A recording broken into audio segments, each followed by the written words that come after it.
আজ দেখি মা চাল বাটতিছে, তো আমি জিজ্ঞাসা করলাম, মা তুমি চাল বাটি কী করবা? তা মা বলছে কি তালের পিঠা তুলবো, সেই কারণে চাল বাটছি। তো তো আমি তো শুনে মহা খুশি, কারণ অনেক দিন পর তালের পিঠা খাবো, খুব ভালো লাগছিল।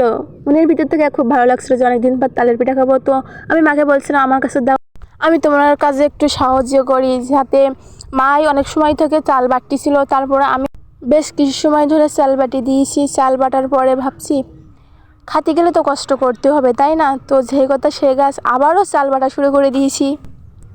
তারপরে অন্য পাশে মা চাল জল ঝরাতে রাখি দিয়েছে, যাতে চালে জল ভালোভাবে সরে গিয়ে ভালোভাবে বাটার সুবিধা হয়, সে কারণে মা চালটাকে ওইভাবে রাখছে।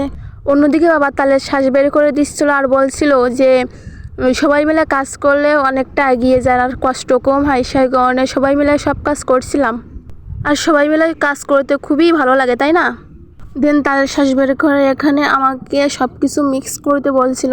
এখানে হচ্ছে চিনি দিয়েছিল, বাদাম দিয়েছিল, তারপরে নারকেল দিয়েছিল, দিয়ে সব কিছু একসাথে মিক্স করার পরে মা এখানে ভাজা শুরু করে দিয়েছে। এখানে সব কিছু লাল লাল করে ভেজে নেবে, কারণ লাল লাল করে ভেজে নিলে অনেক সুন্দর লাগে খেতে আর দেখতেও সুন্দর।